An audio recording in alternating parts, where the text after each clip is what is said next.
Hi, my name is Klaus, your inspector today, inspecting this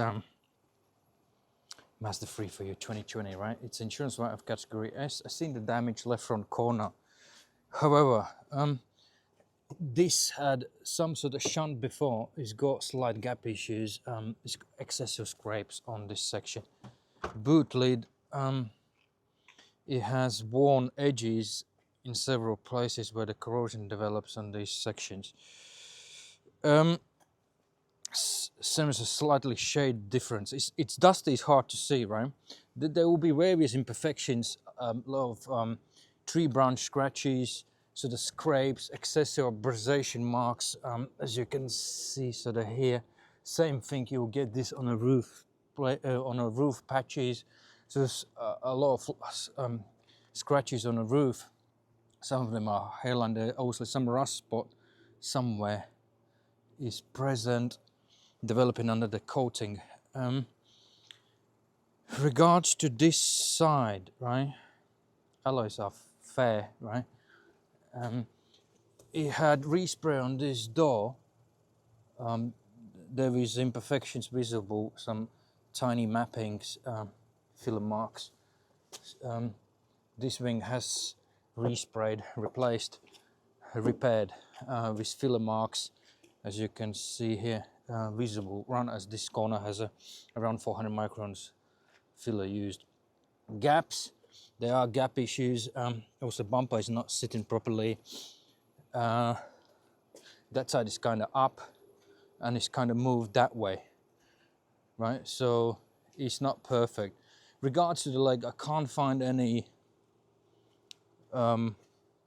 damages on the leg as much as I can see, because you have to then strip down whole sort of front and all the arches. The lines between the axles are sensibly equal. This one is slightly out because it needs pushed this way, so it's sitting down. Obviously respray marks on a bumper visible.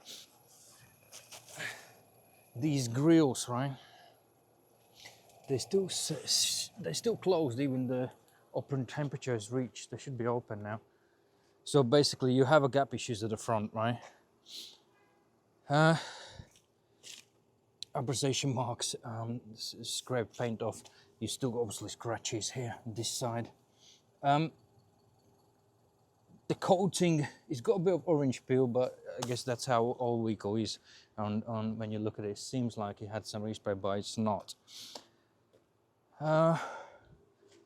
Interior, it's got fair wear and tear marks, some stretches on the leather visible. However, everything is in line with what aftermarket, non-standard repairs would be, right? It's got excellent brakes, all tires advisory. I would recommend redo the tracking because I think they've been swapped from front to rear, as they got excessive wears on both sides of the outside edges. Batteries faulty, terminals not secured, fault cleared before the inspection. There's a pending fault on engine management system. I will have a look what it is. As you can see now, you can see clearly now when the sun shines, the shade is completely different on the rear bumper, you know. So there's a shade difference as well, obviously, on the front bumper between the body panels. As it's super dusty, I can't understand what's going on this side. I think there is even shade difference between that door and that panel on a wing, right? So this is the insurance right of standard you sort of get, right? I'm gonna go for the road test and see how it drives, and any drivability issues I will put in a report. Obviously there are reasons to reject because it is insurance write-off. Thanks for using us. Obviously there's also oil below minimum too on this car, even it's said the service been done recently, so that is not in line with what's said and what's inside the car. Thanks for using us.